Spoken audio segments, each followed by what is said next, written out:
हिस्से पर बड़ा इतराज किया जा रहा है, जहां पर सदके दिल से माफी मांगने को कहा गया, और जिन पर जुल्म हुआ है, ज्यादती जिनके साथ हुई है, कहा जा रहा है वो माफी मांगने का कह रहे हैं, और जिन्होंने 9 मई किया वो कह रहे हैं किस गल दी माफी, माफी तो प्यो को नहीं मंगनी। इस रवैये पर क्या कहेंगे? देखिए, रियासत की ये पॉलिसी 9 मई के बाद से है कि जिसने भी माफी मांगी है उसको माफ किया गया है। वो अच्छा। असद उमर है, वो फवाद चौधरी है, वो फरूख हबीब है, वो शमशाम बुखारी है, जिसने भी प्रेस कॉन्फ्रेंस करके माफी मांगी है उसको माफ किया गया है। जो माफी नहीं मांग रहा और अपने जुर्म पर कायम है उस पर मुकदमा चलाया जा रहा है। आप मेरी बात समझे। देखिए, माफ करने का अख्तियार तो रियासत के पास मौजूद है ना, प्रोसिक्यूट करे या ना करे, और क्राइम अगेंस्ट स्टेट पर भी वो प्रोसिक्यूट करने या ना करने का अख्तियार गवर्नमेंट के पास मौजूद रहता है। तो मेरे ख्याल में रियासत की ये कोई पॉलिसी नई नहीं है कि जो माफी मांग लेगा उसे माफ कर देंगे। रियासत अपने बंदों पर को बहुत ज्यादा जुल्म या उनको कोई इबरत का निशान नहीं बनाना चाहती। 9 मई के हवाले से मेरे ख्याल में फौज की ये राय मौजूद है कि जो माफी मांगता है और जो निदामत का इजहार करता है उसको माफ कर दिया जाए, और दर्जनों मिसालें हैं जिनको माफ किया गया है। मेरे ख्याल में उन्होंने अपने उस पुरानी पॉलिसी को दोबारा दोहराया है कि जो माफी मांग लेगा उसे माफ कर देंगे, जो नहीं मांगता वो सजा ले ले। लेकिन इससे क्या ये तासुर पैदा नहीं किया जा रहा, या तासुर पैदा नहीं हो रहा कि इमरान खान माफी नहीं मांगना चाहता, लेकिन रियासत इस पर बजीद है, और वो और अपनी पार्टी में मजबूत हो रहा है या मजबूत कर रहा है अवाम की नजर में? देखिए, मेरे ख्याल में ये माफी वाला ऑप्शन शायद इमरान खान को अवेलेबल भी नहीं है। अच्छा जी। ये उन ऑपरेटर्स के लिए है जो जो मेरा अभी इमरान जो जिनके ऊपर 9 मई के हवाले से बिलवास्ता इल्जामात थे, किसी बराह रास्त मुलजम को, मतलब हसन न्याजी को ये ऑप्शन अवेलेबल नहीं है। जो बहुत जो बराह रास्त मुलव्वस हैं उनको ये ऑप्शन नहीं है, बिलवास्ता वाले के लिए है जो जिम्नन है। लेकिन फिर भी मैं समझता हूँ कि खान साहब को शायद माफी वाला ऑप्शन अवेलेबल नहीं। खान साहब को आप कह रहे हैं कि ऑप्शन नहीं है।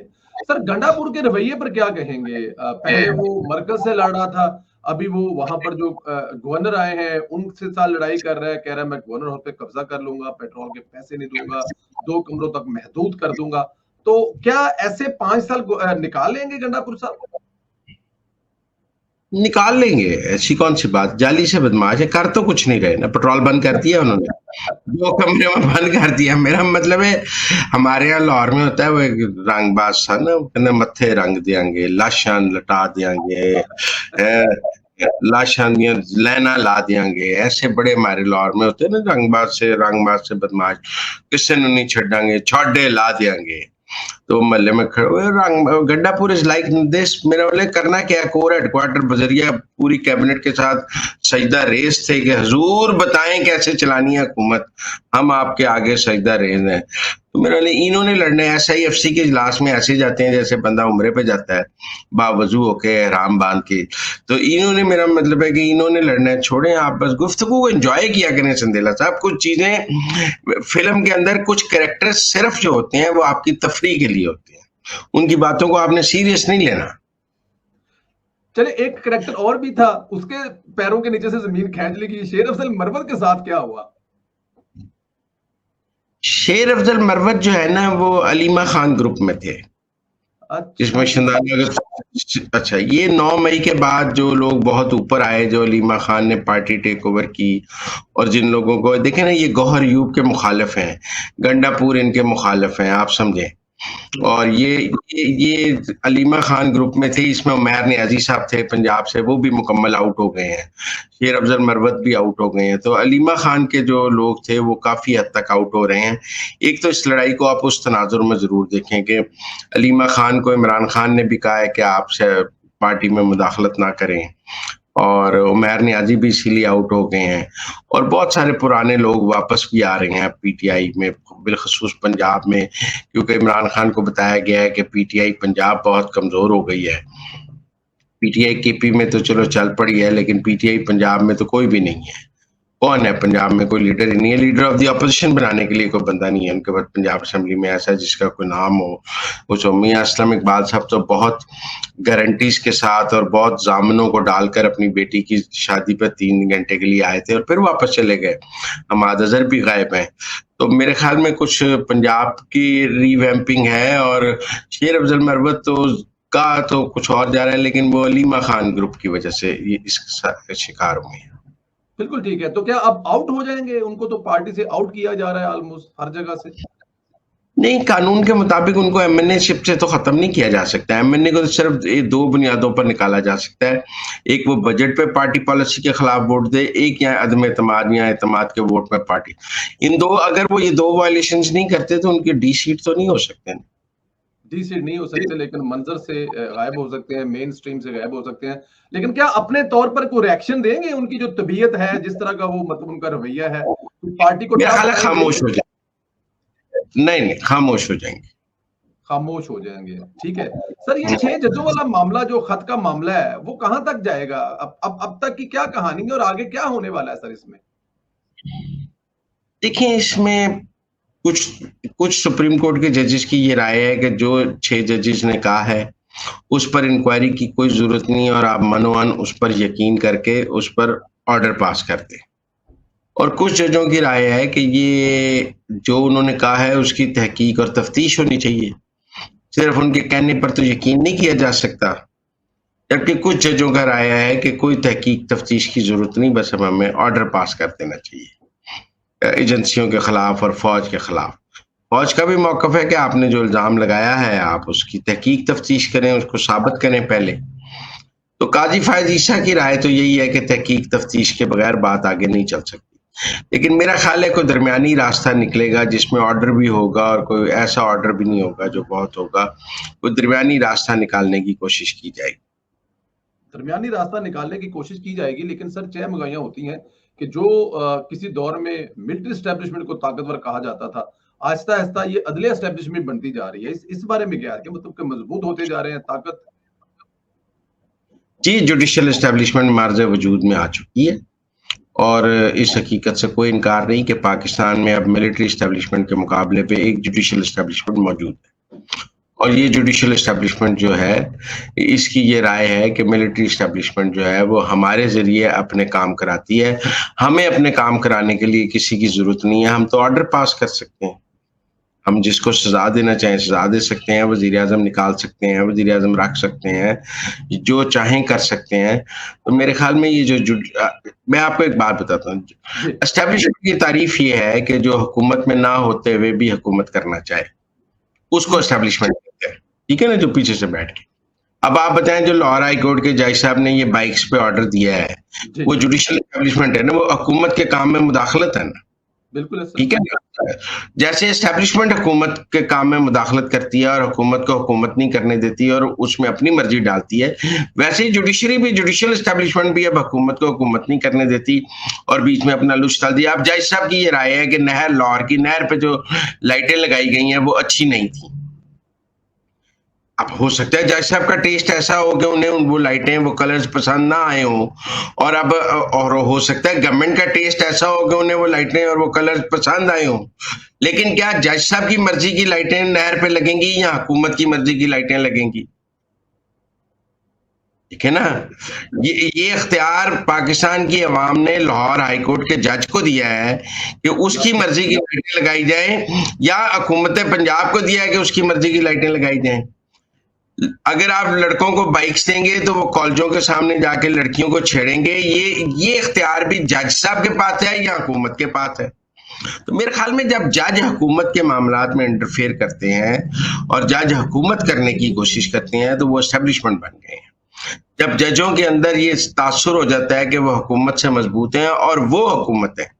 आपको पता है इजाजुल हसन साहब ने फुल कोर्ट में क्या कहा था? जज made law is a law, जज made law is not a law, it's a stupidity. ठीक है, इट्स जुडिशियल एक्टिविज्म। लेकिन अब जजेस का ये ख्याल है कि वो आइन की तशरीह भी अपनी मर्जी की कर सकते हैं। मसलन ये मखसूस नशिस्तों पर आप देख लें, जो बेंच ये समझ रहा है कि वो ये केस नहीं सुन सकता और ये केस लार्जर बेंच को सुनना चाहिए, उसने स्टे क्यों दिया और लोगों को डिसीट क्यों किया? सुन नहीं सकता, उसकी अपनी मौकफ है कि हम नहीं सुन सकते, लार्जर बेंच ने सुनना है, तो स्टे क्यों दिया? ताकत तो बन रहे हैं ना सर। तो सर इसका रिजल्ट क्या होगा फिर? अब पहले तो एक ताकत होती थी ना जो पीछे बैठ के चलाती थी, तो अब 2 ताकतें बन गई ना, तो इसका होगा क्या? कहां जाएगी? इसका फ्यूचर क्या देख रहे हैं फिर आप? मेरे ख्याल में जुडिशियल रिफॉर्म्स होंगी। अच्छा, मेरे ख्याल में, हाँ, मेरे ख्याल में जुडिशरी के पर काटे जाएंगे। देखो, फौज के पर काटने के लिए कानून साजी नहीं हो सकती, क्योंकि फौज जो भी कर रही होती है वो आइन कानून के दायरे में नहीं कर रही होती, छुप के कर रही होती है। जज तो सामने बैठ के ऑर्डर पास कर रहा है ना, और उसका ऑर्डर गलत है या सही है उस पर पार्लियामेंट में बहस हो सकती है उसके, और जब पार्लियामेंट में तकरीर हो सकती है तो वो तौहीन अदालत नहीं कर सकता, कानून साजी हो सकती है, आइन साजी हो सकती है। मेरे ख्याल में पाकिस्तान की अदलिया हालात को इस नहज की तरफ लेके जा रही है कि पाकिस्तान में बड़े जुडिशियल रिफॉर्म्स की जरूरत है। राइट, बिल्कुल ठीक। पाकिस्तान पीपल्स पार्टी सर हुकूमत का हिस्सा बनने जा रही है, और अगर बनेगी तो क्या हुकूमत इससे मजबूत होगी, कमजोर होगी, फायदा होगा, नुकसान होगा, क्या होगा सर हिस्सा बनने से? मेरे ख्याल में मुस्लिम लीग नून को नहीं बनाना चाहिए उनको। अच्छा जी, बनाना, अपना हिस्सेदार नहीं बनाना चाहिए? नहीं, वजह सर क्यों? मेरी राय में मुस्लिम लीग नून को कहना चाहिए कि जो डील एक दफा हो गई है वो फाइनल है। आपने फैसला किया कि हम नहीं शामिल होंगे, आप नहीं शामिल हुए, तो हम आपके हर 3 महीने बाद मूड बदल जाए तो हम उसके जिम्मेदार तो नहीं है। उस डील के तहत आपने गवर्नर लिए हैं, सदारत ली है, चेयरमैन सेनेट ली है, उस वक्त आप टेबल पे कहते हैं कि हमने वजारतें भी लेनी है, तो हम कोई और डील आपसे निगोशिएट कर लेते। सारा कुछ लेने के बाद अब आप कहेंगे हमने वजारतें भी लेनी है। और वैसे भी मैं समझता हूँ कि शहबाज शरीफ ने जिस तरह हुकूमत की कारकर्दगी को 2 माह में धक्का लगाया, पीपल पार्टी के शामिल होने से सारी स्पीड बैठ जाएगी और ये बस पंचर हो जाएगी, जैसे कि पहले 16 माह पेंशन रही है जब पीपल्स पार्टी वजारतों में थी। पीपल पार्टी को वजारतें देने से बेहतर है आप हुकूमत छोड़ दें। बड़ा सख्त मौका है जी पीपल्स पार्टी को देने से बेहतर। किसी हद तक आपकी बात में वजन भी है कि पीपल्स पार्टी ऑलरेडी गेन कर चुकी है, आईनी अहदे ले चुकी है, और अब पहले की तरह फिर आएगी, ऐसी वजारतें लेगी जिसमें उनको कहेंगे देखिए जी हमारा तो कसूर ही कोई नहीं। आपको एस्टेब्लिशमेंट को कहना चाहिए कि ये हुकूमत ले लें, हम घर चले जाते हैं। हाँ, पीपल्स पार्टी को दे दें, चले, ठीक है। अच्छा सर, अनवारुल हक काकड़ साहब जो हैं, उनका रोल क्या है गंदम वाले मामले में? इस वक्त गंदम का इशू एक बहुत बड़ा इशू है, हर टीवी टॉक शो में आकर वो तो डिफेंड कर रहे हैं, कह रहे हैं मैंने फाइल ला दो, मैं कीता है जो कीता है। तो क्या कोई होगा कुछ, क्योंकि एक बहुत बड़ा मसला पैदा हुआ है सर, पूरा मैस है इस वक्त पंजाब में। सर हमारे यहाँ ना पंजाब में ਤੁਸੀਂ ਕਿਸੇ ਦਾ ਬੰਦਾ ਮਾਰਦੇ ਹੋ ਤੇ ਜੇ ਤੁਹਾਡੇ ਨਾਲ ਐਸਐਚਓ ਤੇ ਪੁਲਿਸ ਹੋਵੇ ਨਾ ਤੇ ਤੁਸੀਂ ਉਹਨਾਂ ਦੇ ਘਰ ਜਾ ਕੇ ਕਹਿੰਦੇ ਹੋ ਫੜਾ ਲਓ ਮੈਨੂੰ, ਜੇ ਤੁਸੀਂ ਫੜਾ ਸਕਦੇ ਹੋ, ਤੁਹਾਡੇ 'ਚ ਹਿੰਮਤ ਹੈ ਤੇ ਮੈਨੂੰ ਫੜਾ ਲਓ, ਐਸਐਚਓ ਮੇਰੇ ਨਾਲ ਹੈ।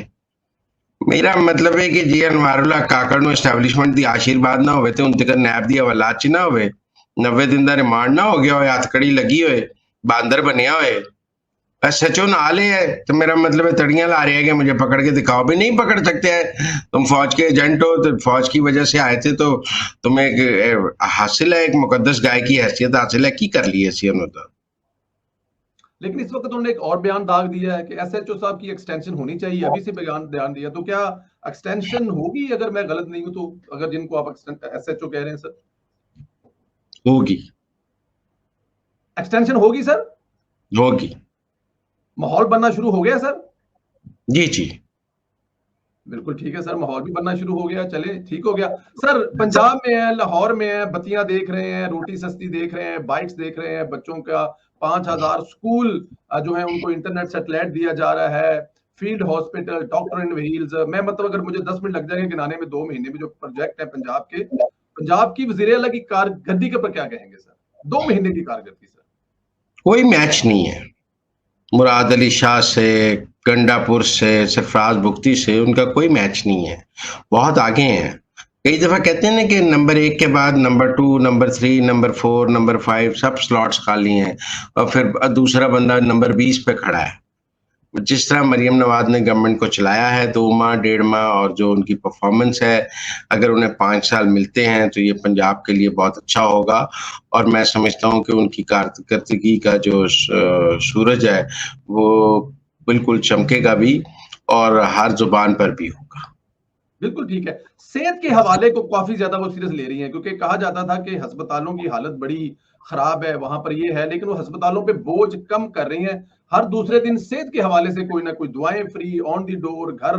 क्या ये 5 साल इसी पे करते रहे? हॉस्पिटल जो है वो 1 साल में एक्टिव कर रही हैं, जो कि कैंसर हॉस्पिटल होगा, तो क्या जो मसाइल सेहत के हैं 5 साल बाद हम लोग कुछ सुख का सांस लेंगे सर?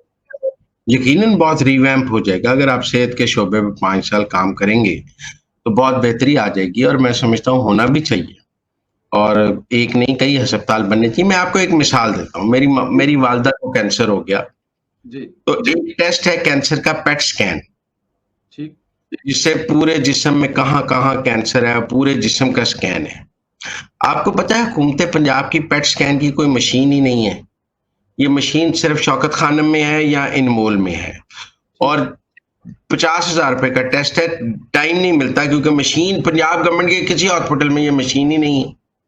तो पंजाब को तो कैंसर हॉस्पिटल की, कैंसर के टेस्टों की मशीनों की अशद जरूरत है, और जो लोग इसमें से गुजरते हैं उन्हें अंदाजा है कि इसकी कितनी जरूरत है। ये तो बनने चाहिए और बनने चाहिए।